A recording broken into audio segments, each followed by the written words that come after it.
ایک صحابی کی بیگم نے پیغام بھیجا، یا رسول اللہ صلی اللہ علیہ وسلم، میرا خاوند مرنے کے قریب ہے لیکن کلمہ نہیں پڑھ رہا۔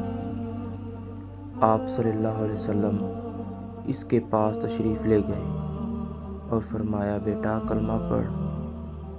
پڑھوانے والے اللہ کا نبی صلی اللہ علیہ وسلم، پڑھنے والا صحابی۔ کہا جی کلمہ نہیں پڑھا جا رہا۔ آپ صلی اللہ علیہ وسلم نے فرمایا، کیا ہوا؟ کہا جی بس پڑھا نہیں جاتا۔ آپ صلی اللہ علیہ وسلم نے فرمایا، اس کے والدین میں کون زندہ ہے؟ کہا جی ماں زندہ ہے۔ تو آپ صلی اللہ علیہ وسلم نے کہا، اس کی ماں کو بلاؤ۔ جب ماں آ گئی تو آپ صلی اللہ علیہ وسلم نے فرمایا، تم بیٹے سے ناراض تو نہیں؟ کہا جی یا رسول اللہ صلی اللہ علیہ وسلم، میں ناراض ہوں۔ فرمایا، کیا ناراضگی ہے؟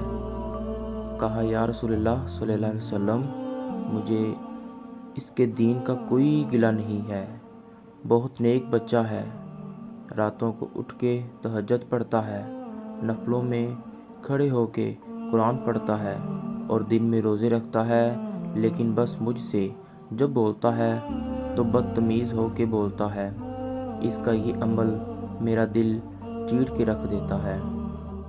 آپ صلی اللہ علیہ وسلم نے فرمایا، معاف کرو گی؟ کہا جی نہیں چاہتا۔ آپ صلی اللہ علیہ وسلم نے فرمایا، میں اسے آگ میں ڈلاؤں تو سفارش کرو گی؟ کہا جی آگ میں تو نہیں دیکھ سکتی۔ آپ صلی اللہ علیہ وسلم نے فرمایا، سن لو، اگر تو نے معاف نہ کیا تو یہ سیدھا اللہ کی آگ میں جائے گا۔ آپ صلی اللہ علیہ وسلم نے فرمایا، سفارش کرتی ہو، معاف کرتی ہو؟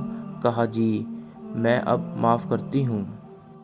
آپ صلی اللہ علیہ وسلم نے کہا، بیٹا لا الہ الا اللہ پڑھو۔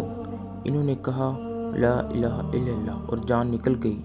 آپ صلی اللہ علیہ وسلم نے اس کا جنازہ پڑھایا، پھر اعلان کیا، جس نے ماں باپ کو دکھ دیا اس پہ اللہ کی لعنت، اس پہ فرشتوں کی لعنت، اس پہ زمین آسمان کی لعنت، اس کی نہ نماز قبول ہے، نہ روزہ قبول ہے، نہ صدقہ قبول ہے۔